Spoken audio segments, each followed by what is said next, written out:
जब जब होए अरिष्ट अपारा, तब तब दे धरत अवतारा। गुरु गोबिंद सिंह जी महाराज का यह अगम्य ख्याल जब सृष्टि दे अरिष्ट हो जाता है, अनर्थ हो जाता है, जीवन लक्ष्य सिर्फ दुनिया रह जाती है, दीन नहीं। जीवन मनोरथ सिर्फ विकार रह जाता है, सदाचार नहीं।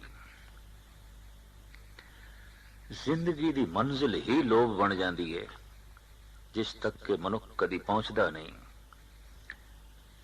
तो उस हालत विच सृष्टि औगुणों की क्रूपता नाल भर जाती है, गुणों के स्वप्न तो खाली हो जाती है। ऐसे हालात विच धन गुरु गोबिंद सिंह जी महाराज फरमान करते हैं, जब जब होए अरिष्ट अपारा, तब तब देह धरत अवतारा। इसनों महान कवि और संत कवि तुलसी ने भी अपने ढंग नाल बयान किया है। जब जब होए धर्म की हानि, बाढ़े असुर अभम अभिमानी। बाढ़े असुर अधम अभिमानी, तब तब विवद धर प्रभु शरीरा। हरे कृपा निध सज्जन पीरा। जद भी इतनी पीड़ा, इतना दुख संताप पृथ्वी झेलती है, पृथ्वी तो झेलन तो मुराद है, पृथ्वी दे मनुख झेलते हैं। मनुख दा दुराचार, मनुख दा लोभ, मनुख दीयां वासनावां पशुआं नूं प्रभावित नहीं करदियां। मनुख अपने विचार तो मनुखा नूं ही प्रभावित करता है, और सारियां दे विचार विच दुराचार होवे तो मनुखी दुनिया दे सिवाय टकराव तो होर कुछ भी नहीं होंदा।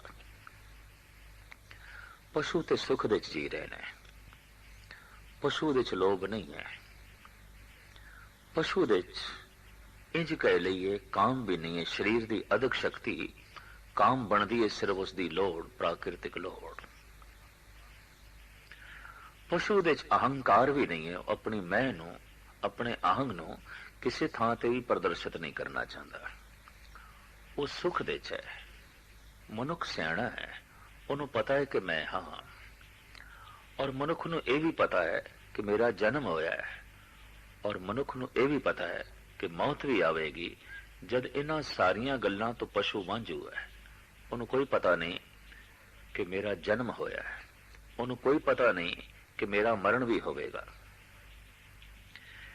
इसी जानकारी ने, इसी सियाणप ने, इसे बौद्धिक बल ने मनुख नूं दुराचारी बनाया, लोभी बनाया। दरअसल इस बौद्धिक बल दे दीवे नाल इन्हें अपना हिरदे दा घर रोशन करना सी, पर इसने इसे दीवे नाल अपना घर जलाया, खाक कीता। जद कोई इस दीवे नाल अपने मकान नूं जलांदा है और बहु गिणती विच मनुखता इसे ढंग नाल जीण लग पए, अपना ही घर साड़ना है, अपने घर नूं अग लाणी है। तो ऐसे समय संसार जो शोलियां दा रूप धारण कर लेंदा है, कोई अवतार आउंदा है, कोई परमात्मा दी शक्ति लेके, कोई परमात्मा दी प्रेरणा लेके, कोई परमात्मा दा संदेशा लेके। धन गुरु गोबिंद सिंह जी महाराज उन्हां अनंत अवतारी पुरुषां दे चों अपना एक खास स्थान रखते ने। गुरु नानक दी 10वीं जोत हेमकुंड दे तपीश्वर। खास खूबी यह है कि इस महापुरुष ने, जगत गुरु गोबिंद सिंह जी महाराज ने, अपनी कथा आप लिखी है। ऐसा लगता है कि सतगुरु दे मन विच बार बार एक ख्याल से किधरे कोई श्रद्धालु, किधरे कोई भगत, किधरे कोई मेरे नाल बहुता प्यार करने वाला कलम चुक के मेरी कथा लिखण लगे और लिखदियां लिखदियां मैनू किधरे परमात्मा कह बैठे, मैनू किधरे ईश्वर कह बैठे, तो ये सब मेरे कीते किताए ते पानी फेरना होगा। इसे ख्याल नूं मुख रख के जापदा है धन गुरु गोबिंद सिंह जी महाराज ने अपनी कथा आप लिखी है और अपने आउण का सिद्धांत दस दिता है, अपने आउण का कारण दस दिता है और अपने आउण तो पहली दी जिहड़ी अवस्था है उसनूं भी बयान कर दिता है। धन गुरु गोबिंद सिंह जी महाराज ऐसी महान हस्ती ने, वो कलम दे धनी ने और वो शस्त्रां दे भी धनी ने, वो जबान दे धनी ने, वो दिमाग दे भी धनी ने, वो धर्म दे महान ज्ञाता ने, पर वो राजनीति दे महापंडित ने और महान समाज सुधारक। जिंदगी बहुपक्षी है गुरु गोबिंद सिंह जी महाराज की। शायद इसे वास्ते ही महान उर्दू दे शायर अला यार खान ने कह देता है, एक आंख से क्या बुलबुला कुल बहर को देखे, सागर को या मंझधार को या लहर को देखे। इस निक्की जिहां अख नाल मैं सागर दा तट वेखां, लहरां दे उछाल वेखां, गहराई नूं वेखां, अथाह है सागर। गुरु गोबिंद सिंह जी महाराज की जिंदगी कुछ उछाल भी है और जीवन दे कुछ तट भी ने, पर बड़ियां गहराइयां ने। उपरों उपरों देखिए तो वाकई गुरु गोबिंद सिंह जी महाराज का जीवन ज्वार भाटा है, जैसे सागर दे ज्वार भाटा सी उपरों उपरों देखते हैं। पर जैसे जैसे सागर दे गहरे तल दे चले जाइए शांति है, ठहराव है। गुरु गोबिंद सिंह जी महाराज नूं उपरों उपरों देखिए तो बड़ी भज दौड़ है, बड़ा ज्वार है, लेकिन गहराई दे जाइए एक समाधि लीन आत्मा है, अठे पैर प्रभु नाल जुड़ी हुई आत्मा है, परम आनंद माणदी हुई एक आत्मा है। पर बाहरों वेखिए तो ज्वार है, अंदरों वेखिए तो शांति है। बाहरों वेखिए तो क्रांति है, गहरे जात मार के देखिए तो शांति है। जिन्हां जिन्हां ने सिर्फ गुरु गोबिंद सिंह जी महाराज नूं बाहरों वेखिया, बाहर दी इस क्रिया नाल साडे देश के कुछ साधु संत सहमत ना हो सके। एक ऐसा संत तलवार चुक लई, एक ऐसा महर्षि तीर कमान चुक लई, एक ऐसा गुरु हाथ विच बंदूक है, एक ऐसा आत्मदर्शी हाथ ते बाज है और एक ऐसा त्यागी है कि सोने दी कलगी मोतियां नाल जड़त सिर ते धारण कर रखी है, गले विच मोती ते हीरियां दी माला, जर्री दे कपड़े, बेशकीमती पैरां दा जोड़ा। इस सब कुछ देख के भरम दे पै जाना कुदरती गल है कि इस महापुरुष दे गहराई दे कोई समाधि होवेगी, शांति होवेगी, साहित्य होवेगा, ज्ञान होवेगा, विज्ञान होवेगा या कला दा भरपूर खजाना होवेगा। वाकई गुरु गोबिंद सिंह जी महाराज ऐसे महापुरुष ने बकौले भाई नंदलाल, बाहरों वेखिए बादशाह ने, अंदरों वेखिए दरवेश ने। हक हक अंदेश गुरु गोबिंद सिंह, बादशाह दरवेश गुरु गोबिंद सिंह। कलम रब्बी नगमे उगल दी है, पर तीर कमान बंदूक गरीब दी रक्षा कर दी है। कलम तो वो जिथे अकाल उस्तत लिखते ने और इस तो इलावा भगवती दी वार लिखते ने, जफरनामा जैसा एक महान बा कमाल साहित्य की रचना करते हैं, उत्थे उसे ही महान अगम्मी कलम नाल वो अपनी कथा भी लिखते हैं, अपना जीवन भी लिखते हैं। धन गुरु गोबिंद सिंह जी महाराज इस कथा नूं इस प्रकार आरंभ करते हैं। अब मैं अपनी कथा बखानो, तप साधित जह विध मोहे आनो। मैं जिस तरह हेमकुंड पर्वत ते तप कर रहा सी,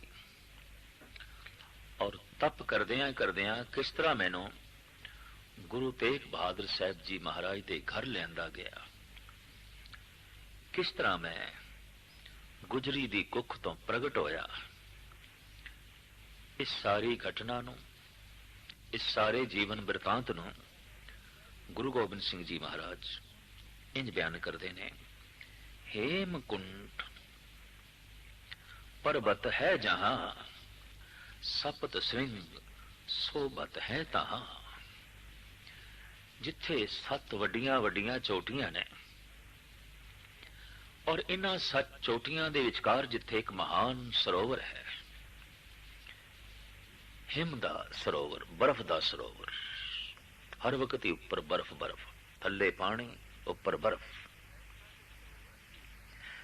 ऐसा जो सरोवर है, हेमकुंड पर्वत है जहां, सपत श्रृंग शोभित है तहां। सपत श्रृंग तय नाम कहावा, पंडराज जह जोग कमावा।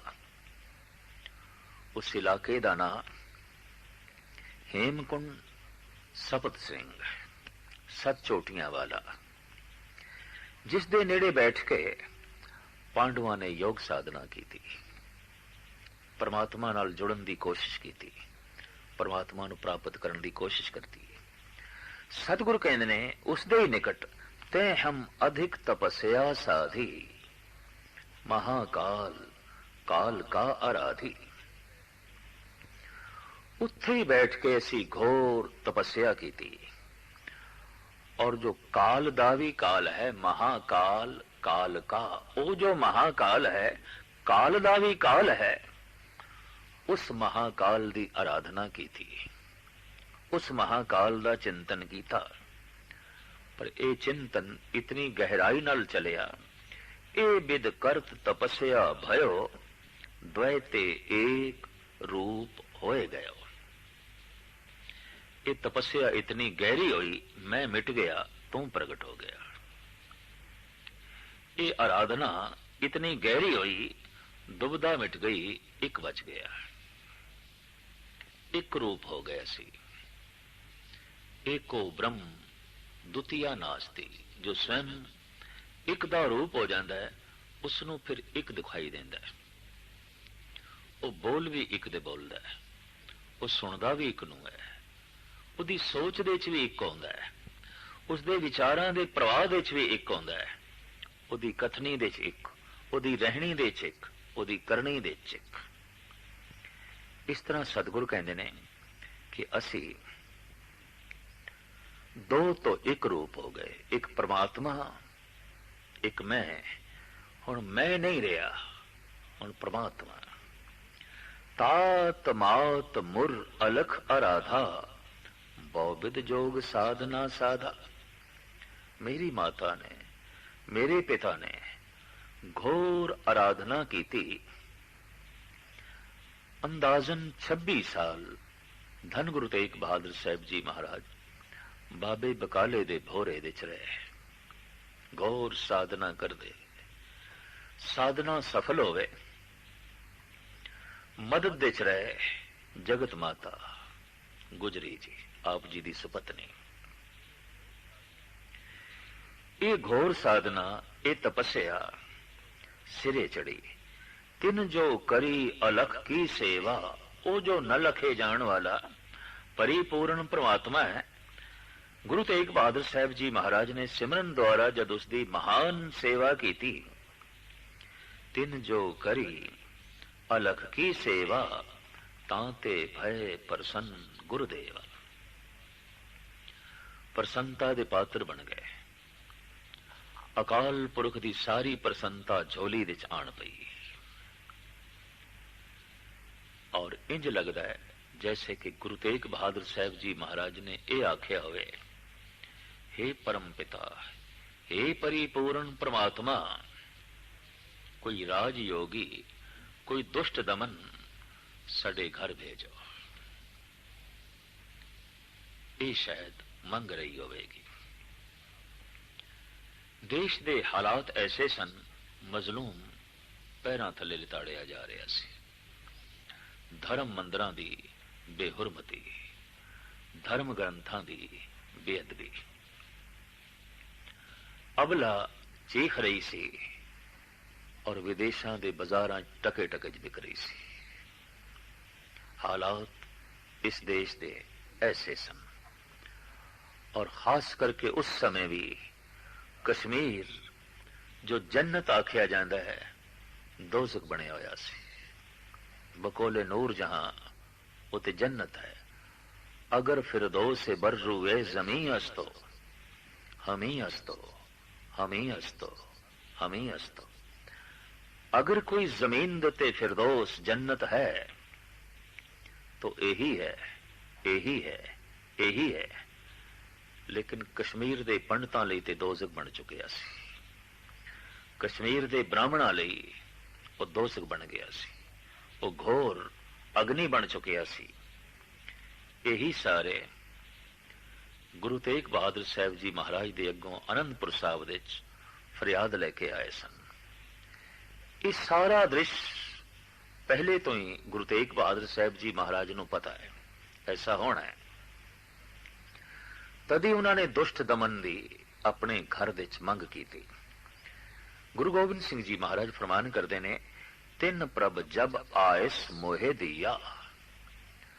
फिर मैनू परमात्मा ने आदेश किया, हुक्म किया, आज्ञा की। तिन प्रभ जब आयस मोहे दिया, तब हम जन्म कलू में लिया। फिर साडा जन्म होया इस कलयुग दे। फिर असी गुरु तेग बहादुर साहब जी महाराज दे घर आए। ये कथा इस गल नूं भी प्रगट करती है कि किसी परम आत्मा, किसी परम पुरख नूं अपने घर दे प्रगट होण लई घर दा वातावरण वैसा ही बनाना पैंदा है, घर दा माहौल वैसा ही बनाना पैंदा है। गुरु नानक देव जी महाराज दा एक वाक, कल्ली अंदर नानका जिन्ना दा अवतार, पुत जनूरा धी जनूरी जोरू जिन्ना दा सिकदार। महाराज के अंदर मैं देख के हैरान हाँ गुरु नानक देव जी महाराज कि कलयुग के अंदर, इस दौर के अंदर घर दे पुत्रां दा जन्म नहीं हो रहा, जिन भूतां दा जन्म हो रहा है। कल्ली अंदर नानका जिन्ना दा अवतार, पुत जनूरा धी जनूरी जोरू जिन्ना दा सिकदार। धी भी जिन भूत है, पुत्र भी जिन भूत है और इस तरह घर भूत खाने बनते जा रहे हैं। घर घर विच मनुख नहीं रहे, भूत रह रहे ने। भगत कबीर भी इस नाल सहमत ने। कबीर जी कहते ने, कबीर जै घर साध न सेविए, हर की सेवा नाए, ते घर मरहट सारखे भूत बसे तिन माए। हुण घर दे हरी नहीं है, घर दे भगवान नहीं है तो घर दे शैतान आ जाएगा। जे घर दे चानना नहीं है तो घर दे हनेरा आ जाएगा। जे घर दे नेक औलाद नहीं तो कुदरती गल है बुरी औलाद। हर वक्त माड़ी सोचनी। और जब परिवारक जीवन, ग्रस्त जीवन भ्रष्ट हो जाता है, सिर्फ शरीर की कशिश के तल ते रुक जाता है, तो उस घर दे जिहड़ी औलाद आउंदी है वो जिन भूत ही आउंदे ने। उन्हां ते माण नहीं कीता जा सकता। गुलाब दे फुल उगाण लई जैसे धरती का वातावरण माहौल बनाना पैंदा है, कोमल बनानी पैंदी है, धरती नूं सवारना पैंदा है। किसी परम पुरख नूं अपने घर दे प्रगट होण लई अपनी कोख वैसी बनानी पैंदी है, अपना जिस्म वैसा बनाना पैंदा है, अपना मन वैसा बनाना पैंदा है और उसके आवन की अपने ढंग नाल तैयारी करनी पैंदी है। अगर ये तैयारी ना होवे तो घर दे नेक पुरुषां दा जन्म बंद हो जाता है, जैसे कि इस मौजूदा दौर दे है और जिसकी तस्वीर कशी करते ने धन गुरु नानक देव जी महाराज के कली अंदर नानका जिन्ना दा अवतार पुत जनूरा धी जनूरी जोरू जिन्ना दा सिकदार। महाराज कहने तिन प्रभ जब आयस मोहे दिया तब हम जन्म कलू में लिया। चित न भयो हमरो आवन के चुभी रही सुत प्रभ चरणन में। हेमकुंड तो आन ली मेरा चित नहीं करता सी, क्यों? सुरत प्रभु दे नाम दे चुड़ी हुई, एक रूप हो गए, परम आनंद छाया रहा और परम आनंद दे समा खो जाता है। दुख दे पीड़ा दे संताप दे समा लंबा हो जाता है। जितना दुख गहरा उतना समा लंबा, जितनी पीड़ा ज्यादा उतना समा लंबा। और जैसे जैसे पीड़ा घटती है समय की लंबाई घटती है, रस दे समा छोटा हो जाता है, परम आनंद दे समा खो जाता है। अकाल दा चिंतन वाकई मनुख नूं अकाल अवस्था च लै जांदा है, जिथे काल नहीं, जिथे समा नहीं, जिथे वक्त नहीं। पातशाह कहते बड़े आनंद से चित्त मेरा नहीं करता सी। चित ना भयो हमरो आवन के चुभी रही श्रुत प्रभ चरणन में। ज्यों त्यों प्रभ हमको समझायो इम कह के ऐ लोक पठायो। जिस तरह जिवें तिवें करके प्रभु ने मैनू प्रेरणा दी, नहीं जाना है, जाना है, जाना है। हुक्म नो मनदे होया असी आए। लेकिन जापदा है गुरु गोबिंद सिंह जी महाराज ने प्रश्न खड़ा किया है परमात्मा दे अगों। जब सुरत एक हो जाती है परमात्मा साक्षात होता है और परमात्मा नाल गोष्ठी होती है। इस तरह जिवें मनुख पुत्रा नाल गोष्ठी करता है, भरावां नाल गोष्ठी करता है, पत्नी नाल गोष्ठी करता है, दोस्तां नाल गोष्ठी करता है, संत प्रभु नाल गोष्ठी करते हैं, संत परमात्मा नाल गोष्ठी करते हैं। और ऐसी हालत भी बन जाती है जब पूर्ण तौर ते साधना करदियां करदियां कोई भगत चुप कर जाता है, फिर उत्थे परमात्मा बोलता है। दो कट्ठे बोलन तो पल्ले कुछ नहीं पेगा। धर्म की मूल साधना भी अपने आप नूं चुप कराने वास्ते है ताकि प्रभु बोले। महान ने ओ मौनी जिन्हां ने अपने मन नूं चुप करा लिया।